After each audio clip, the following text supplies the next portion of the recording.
ये हमारी एक इंट्रो बात करने जा रहे हैं क्रिप्टो करेंसी के बारे में। आइए शुरू करते हैं। तो क्रिप्टो करेंसी शुरू करने से पहले ये समझ लेते हैं कि करेंसी क्या होती है। तो करेंसी एक मीडियम ऑफ एक्सचेंज होता है फॉर गुड्स एंड सर्विसेज। इसका क्या मतलब है? कोई बात नहीं, अगर नहीं समझ में आया तो इसको हम लोग एक एग्जाम्पल के थ्रू समझेंगे। इसको समझने से पहले आइए कुछ एग्जाम्पल देख लेते हैं करेंसीज के। ये हमारी एक इंडियन करेंसी का एग्जाम्पल है। जो इंडिया में जो हम मनी का यूज़ करते हैं, जो नोट का यूज़ करते हैं, वो हमारी इंडियन करेंसी का एक एग्जाम्पल है। अगर हम बात करें नेपाल की, तो नेपाल में उनकी अपनी करेंसी चलती है जो कि कुछ इस तरह से शो होती है। इसी तरह से हर एक कंट्री की अपनी अपनी करेंसी होती है, जैसे यूएस की डॉलर्स है, और हर एक कंट्री की अपनी अपनी एक करेंसी होती है। और हर एक करेंसी का सिर्फ और सिर्फ एक ही यूज होता है, और वो यूज है medium of exchange for goods and services. अब इसका क्या मतलब है, आइए इसको एक एग्जाम्पल के थ्रू समझते हैं। मान लेते हैं कि ये आप है और आपको कुछ सामान खरीदना है किसी एक पर्टिकुलर शॉप से। ठीक है, ये एक शॉप है जहां से आपको कुछ सामान खरीदना है। अगर आपको ये सामान इस शॉप से खरीदना है तो इसके लिए आपको ज़रूरत है मनी की, या फिर मैं कहूँ करेंसी की। जब आप ये मनी या फिर मैं कहूँ करेंसी इस शॉप को देते हो, तब शॉप इसके बदले में आपको ये जो भी सामान है, जो आपने इससे बाई किया है, जो आपने इससे खरीदा है, उसके बदले में आपको ये देती है। और कुछ इस तरह का एक प्रोसेस होता है जब भी आप कोई सामान खरीदते हो। तो अगर आप ध्यान से देखोगे तो यहाँ पे क्या हो रहा है, यहाँ पे आप मनी के बदले में या फिर मैं कहूँ करेंसी के बदले में एक एक्सचेंज कर रहे हो। किसका? गुड्स का। यहाँ पे ये गुड क्या है, मतलब एक तरह से ये सामान है जिसको आप एक्सचेंज कर रहे हो with the help of this currency. नहीं, और ये एक्सचेंज आप एक गुड्स से रिलेटेड ही नहीं होता, ये आपके सर्विसेज से भी रिलेटेड होता है। फॉर एग्जांपल, जैसे आप किसी होटल में जाते हो और उस होटल को आपको पे करना पड़ता है, राइट। अगर आप उनको पे करते हो तो वो अपनी सर्विसेज आपको प्रोवाइड करते हैं। तो इसीलिए अगर आप डेफिनेशन पे वापस जाओगे करेंसी की, तो करेंसी क्या है? एक मीडियम ऑफ एक्सचेंज है for goods and services, right. और आई होप इस एग्जाम्पल से ये चीज़ क्लियर हुई होगी, जहाँ पे हमने करेंसी को एक्सचेंज किया गुड्स के बदले में, मतलब एक सामान के बदले में। तो अब बात करते हैं क्रिप्टो करेंसी की। तो क्रिप्टो करेंसी क्या है? क्रिप्टो करेंसी भी एक डिजिटल करेंसी है जिसका आप यूज करते हो बाय करने के लिए गुड्स और सर्विसेज। जिस तरह से आप करेंसी का यूज करते हो बाय करने के लिए गुड्स एंड सर्विसेज का, उसी तरह से आप क्रिप्टो करेंसी का भी यूज करते हो गुड्स और सर्विसेज को बाय करने के लिए। अगर हम एग्जाम्पल की बात करें क्रिप्टो करेंसी की, तो इसके एग्जाम्पल हैं बिटकॉइन, ईथर, रिपल। इसी तरह से कई तरह की अलग अलग क्रिप्टो करेंसीज होती हैं। जैसे हम लोगों ने देखा ना कि हमारी करेंसीज में इंडिया की अपनी करेंसी है, नेपाल की अपनी करेंसी थी, उसी तरह से हमारे पास भी अलग अलग क्रिप्टो करेंसीज की वैरायटीज होती है। तो क्रिप्टो करेंसी का कैसे हम लोग यूज करते हैं बाय करने के लिए गुड्स और सर्विसेज? सिमिलरली जैसे हम लोगों ने अपने पिछले एग्जांपल में देखा, लेट्स से अगर आपको ये सामान इस शॉप से खरीदना है, तो आप क्या करोगे? ये क्रिप्टो करेंसी जो कि एक बिटकॉइन की क्रिप्टो करेंसी है, इसका आप यूज करोगे, और जैसे ही आप ये दुकान को दोगे तो उसके बदले में ये दुकान आपको क्या करेगी? वो गुड्स या फिर सर्विसेज प्रोवाइड करेगी। बड़ा बहुत से लोग कहेंगे मगर करेंसी पे तो मुझे भरोसा है, करेंसी से मैं गुड्स और सर्विसेज खरीद सकता हूँ, मगर मैं क्रिप्टो करेंसी से ऐसे क्यों करूँगा? मतलब मैं किस पे भरोसा करूँ? क्रिप्टो करेंसी पे? वहाँ पे करेंसी पे तो मैं भरोसा कर सकता हूँ क्योंकि मैं उससे सामान खरीद सकता हूँ, मगर क्रिप्टो करेंसी पे मैं कैसे भरोसा करूँ? ठीक है, तो आइए इसको एक एग्जाम्पल के थ्रू समझते हैं। अब बात आ गई है ट्रस्ट की, कि मैं किस तरह से ट्रस्ट करूँ, क्यों ट्रस्ट करूँ अपनी क्रिप्टो करेंसी पे बाय करने के लिए गुड्स और सर्विसेज। अगर हम बात करें करेंसी की, जो कि नॉर्मल करेंसी होती है, वो की कुछ इस तरह से दिखाई देती है, राइट। अगर मैं कहूँ कि ये जो ये 500 रुपीज़, अगर अगर आप ध्यान से देखोगे तो कुछ और नहीं, एक नोट है जिसपे 500 रुपीज़ लिखा हुआ है, राइट। तो क्या मैं इसकी जगह ये नोट यूज़ कर सकता हूँ जो कि मैंने अपनी हैंड राइटिंग में लिखी है? माफ़ करिएगा अगर हैंड राइटिंग खराब हो, बट ठीक है। अगर क्या मैं इस नोट का यूज़ कर सकता हूँ कोई सामान खरीदने के लिए? तो आप कहोगे नहीं, बिल्कुल भी नहीं। ऐसा आप कैसे कर सकते हो? इसको आप यूज़ कर सकते हो, इसको यूज़ नहीं कर सकते। अगर मैं आपसे पूछूं ऐसा क्यों है, क्यों मैं इस नोट को यूज़ नहीं कर सकता मगर मैं इस नोट को यूज़ कर सकता हूँ? अगर देखा जाए तो दोनों में कोई भी डिफरेंस नहीं है। ये भी एक पेपर है, ये भी एक पेपर है, इस पर भी 500 रुपीज़ लिखा है, इस पर भी 500 रुपीज़ लिखा है। तो मैं इस पर क्यों भरोसा करूँ? और इसका आंसर है क्योंकि इस करेंसी पे आप इसलिए भरोसा करते हो क्योंकि इसका जो भरोसा है वो आता है आरबीआई से, या मैं कहूँ एक तरह से गवर्नमेंट से। क्योंकि आप गवर्नमेंट पे भरोसा करते हो, इसीलिए आप इस करेंसी पे भरोसा करते हो। क्योंकि आपको पता है कि ये जो नोट है, ये जो नोट मुझे मिली है, ये आरबीआई द्वारा मिली है, तो इसलिए मैं इस पर भरोसा कर सकता हूँ। ये मुझे गवर्नमेंट के थ्रू मिली है, इसलिए मैं इस पर भरोसा कर सकता हूँ। मगर मैं उस क्रिप्टो करेंसी पे भरोसा नहीं कर सकता क्योंकि वो मुझे गवर्नमेंट प्रोवाइड नहीं कर रही है। मतलब एट द एंड, तो एट द एंड देखा जाए तो इस करेंसी की, या फिर मैं कहूँ इन इन दोनों पेपर में कोई डिफरेंस नहीं है। डिफरेंस आता है भरोसे पे, और आपका भरोसा किस पे है? आपका भरोसा इस करेंसी पे इसलिए है क्योंकि इसको आरबीआई ने इशू किया है, या फिर मैं कहूँ गवर्नमेंट ने इशू किया है, राइट। अब बात करते हैं क्रिप्टो करेंसी की। तो क्रिप्टो करेंसी पे भरोसा क्यों किया जाए? क्रिप्टो करेंसी पे आप भरोसा इसलिए कर सकते हैं क्योंकि क्रिप्टो करेंसी का भरोसा आता है ब्लॉकचेन टेक्नोलॉजी से। जी हाँ, ब्लॉकचेन एक टेक्नोलॉजी है जिसके थ्रू ये क्रिप्टो करेंसी एक तरह से आप समझ सकते हैं बनाई जाती है। तो इसलिए आप क्रिप्टो करेंसी पर भरोसा कर सकते हैं। अब बहुत से लोग कहेंगे मगर मुझे ब्लॉकचेन टेक्नोलॉजी के बारे में तो पता ही नहीं है। ठीक है, तो इसको एग्जाम्पल के थ्रू समझते हैं। जब भी आप कोई बॉल हवा में ऊपर उछालते हो तो आखिर में नीचे आके गिरती है कि नहीं गिरती है? आप कोई भी चीज़ कहीं भी फेंकते हो, एट द एंड वो कहाँ के गिरती है? वो नीचे आके गिरती है। तो ऐसा क्यों होता है? ये ऐसा इसलिए होता है क्योंकि वहां पे एक ग्रेविटेशन करके, ग्रेविटेशनल फोर्स करके एक चीज़ एक्ट कर रही होती है, राइट? जिसे हम लोग हिंदी में गुरुत्वाकर्षण भी कहते हैं, जिसके थ्रू कोई भी चीज़ अगर आप ऊपर फेंकोगे तो वो नीचे आके ही गिरेगी। तो क्या ये चीज़ जानने के लिए कि ग्रेविटेशन मतलब ये चीज़ हमें पता है कि बॉल अगर हमने फेंकी तो नीचे गिरेगी, तो क्या ये चीज़ जानने के लिए हमें ग्रेविटेशन को पढ़ना पड़ा? क्या हमें जानना पड़ा कि ग्रेविटेशन कैसे वर्क करता है? ये सब नहीं। हमें पता है कि कोई भी चीज़ बॉल ऊपर जाएगी तो नीचे आनी है, कहीं पे भी बॉल फेंकी जाएगी वो नीचे आनी है बिकॉज ऑफ ग्रेविटेशन। ठीक उसी तरह से ये क्रिप्टो करेंसी का जो भरोसा आता है वो ब्लॉकचेन टेक्नोलॉजी पे आता है, जिसको आप पूरी तरह से ट्रस्ट कर सकते हैं। जिस तरह से आप ग्रेविटेशनल फोर्स को ट्रस्ट करते हैं कि कोई भी बॉल अगर ऊपर जाती है तो वो नीचे आएगी, ठीक उसी तरह से ये ब्लॉकचेन टेक्नोलॉजी ये मेक श्योर करती है कि ये क्रिप्टो करेंसी भी भरोसेमंद हो। आप मुझ पे से भरोसा मत करिए, आप डेफिनेटली ब्लॉकचेन टेक्नोलॉजी के बारे में पढ़ सकते हैं। मैं जल्दी ही इस पर भी एक वीडियो बनाऊंगा ताकि आपको पूरी तरह से यकीन दिला सकूं कि क्रिप्टो करेंसी क्यों इतनी भरोसेमंद है। बट अभी के लिए इतना मान लीजिए कि आपका जो भरोसा है वो किस पे है? वो आपका भरोसा है एक टेक्नोलॉजी पे जो कि 100% वर्क करती है। तो ये है क्रिप्टो करेंसी के भरोसे वाली बात।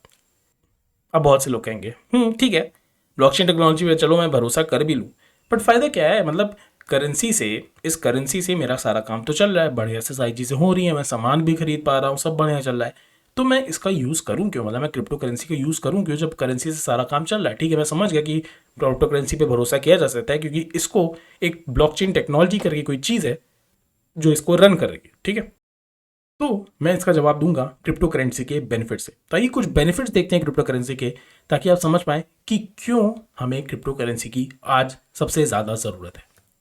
तो क्रिप्टो करेंसी के दो मेजर बेनिफिट्स हैं। पहला बेनिफिट है cutting of the middle man. अभी क्या है अभी हम लोग समझ लेंगे। दूसरा इसका मेजर बेनिफिट है giving people charge of their own money.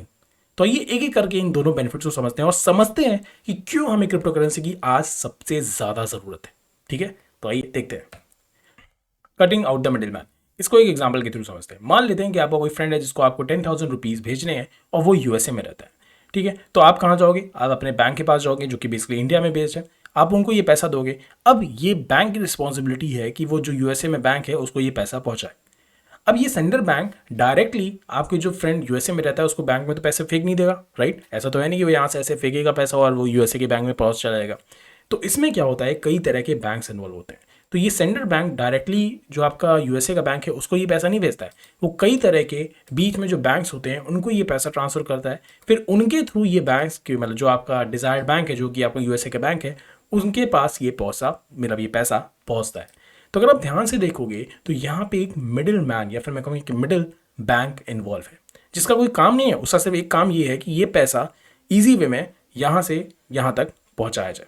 और यहाँ मैंने पिक्चर में तो एक ही बैंक दिखाया मगर हो सकता है इससे कई ज़्यादा बैंक्स इस प्रोसेस में इन्वॉल्व हो। अब आप खुद सोचिए, ये जो बैंक्स जो कॉरेस्पॉन्डेंट बैंक है जो ये बीच में इन्वॉल्व हो रहे हैं, तो क्या ये कोई कमीशन नहीं लेंगे?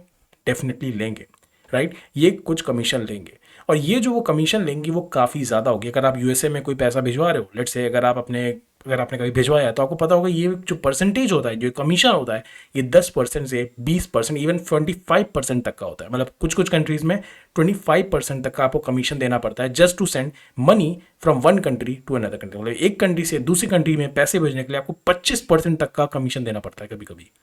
तो ये चीज़ काफ़ी ज़्यादा मैं कहूँगा अनप्रॉफिटेबल है, राइट? ये हमारे लिए किफ़ायती नहीं है। दूसरी चीज़, अगर मान लीजिए जो ये करस्पॉन्डिंग बैंक है ये स्लो बैंक है, मतलब कि जो ये एक बैंक मैंने यहाँ पे पिक्चर में दिखाया, हो सकता है कई सारे बैंक हो उसमें से कोई एक बैंक बहुत स्लो हो, जो बहुत ही स्लो वर्क करता हो, क्योंकि भाई उनको क्या करना है, अपने रजिस्टर मेंटेन करना है, डॉक्यूमेंटेशन मेंटेन करना है कि भाई ठीक है इंडिया से पैसा आया है तो उसको रजिस्टर में उनको मेंटेन करना है, सारे अपने डॉक्यूमेंटेशन वेरिफिकेशन सारी चीज़ें करनी है। उसके बाद ही जाके ये पैसा कहाँ पहुँचेगा? रिसीवर बैंक के पास पहुँचेगा। तो उस केस में अगर आप ध्यान से देखेंगे तो इससे आपका जो पैसा है वो काफ़ी ज़्यादा टाइम बाद पहुँचेगा। हो सकता है कुछ कुछ जगहों पे जैसे देखा गया है कि इवन 7 to 10 डेज तक लग जाते हैं एक कंट्री से दूसरे कंट्री में पैसा भेजने के लिए। मान लीजिए अगर आपके फ्रेंड को तुरंत ज़रूरत है तो 7 से 10 दिन तक उसे वेट करना पड़ेगा, तब जाके वो पैसा जो आपने भेजा है वो उसको मिलेगा। तो आप समझ सकते हैं ये सिस्टम इतना अच्छा नहीं है, इतना किफ़ायती नहीं है। एक तो ना तो टाइम के टर्म में और ना ही पैसे के टर्म में, पैसे ज़्यादा देने हैं और टाइम ज़्यादा लगना है। तो ये कौन सा सिस्टम हुआ, राइट? और वही अगर हम बात करें अपने क्रिप्टो करेंसी की, तो क्रिप्टो करेंसी के थ्रू अगर आप ये ट्रांजैक्शन करते हो, मतलब अगर आप अपने फ्रेंड को क्रिप्टो करेंसी, मतलब जो मैंने अभी आपको दिखाया ना, बिटकॉइन, ईथर, अगर आप ये सब सेंड करते हो अपने फ्रेंड को, उस केस में ये काम काफ़ी ज़्यादा किफ़ायती होता है, जहाँ पे आपको सिर्फ 2 से 3% तक की हो सकता है कमीशन देनी पड़े, सिर्फ 2 से 3, जहाँ पे आपको 25% तक देनी पड़ती है, आप वो 2 से 3%, इवन कम भी हो सकता है देनी पड़े। प्लस ये ट्रांजैक्शन फास्टर होगा, मतलब 7 से 10 दिन का टाइम नहीं लगेगा, मैक्स टू मैक्स 1 या 2 दिन या मैक्सिमम टू 3 दिन, उससे भी कम में ही, मगर ये मैंने क्या कहा, ये मैक्स टू मैक्स है, 3 दिन हो सकता है, मगर उससे कई पहले आपका ट्रांजैक्शन सक्सेसफुल हो जाए। तो ये चीज़ होती है क्रिप्टो करेंसी के वर्ल्ड में, तो वहाँ पे है लेस फीस और फास्टर ट्रांजैक्शन। जबकि अगर आप बात करें ये करेंसी वाले वर्ल्ड की, तो यहाँ पे है हाई फीस और लेस ट्रांजैक्शन, मतलब स्लो ट्रांजैक्शन, राइट। तो ये सबसे बड़ा डिसएडवांटेजेस है आपकी करेंसी का, और ये सबसे बड़ा मेजर एडवांटेजेस है आपकी क्रिप्टो करेंसी का। अब बात करते हैं सेकंड बेनिफिट की, जो है giving people charge of their money. इसका क्या मतलब है? फॉर एग्जाम्पल, लेट्स से आप जाते हो एक बैंक और बैंक से आप कुछ पैसे निकालना चाहते हो, बट बैंक क्या करता है, कभी कभी अगर उसको लगता है कि जो आप ये पैसे निकाल रहे हो, उसको लगता है कि आप कुछ सस्पिशियस एक्टिविटी कर रहे हो, मतलब आप कुछ गड़बड़ कर रहे हो, तो हो सकता है कि बैंक आपका बैंक अकाउंट फ्रीज कर दे और आपको पैसे ना निकालने दे। बिल्कुल, ये बैंक कर सकता है, और ये बहुत सारे केसेस में हुआ भी। अगर आप सर्च करोगे तो कई बार बैंक क्या कर देता है, ऐसे ही आपका बैंक अकाउंट फ्रीज कर देता है, मतलब कि पैसे आपके थे, आपको यूज कर रहा था, मगर बैंक में आपका बैंक अकाउंट फ्रीज कर दिया है बिना किसी मतलब के। मतलब कि पूरा कंट्रोल किसके पास है? आपके पैसे का बैंक के पास है। पहली चीज।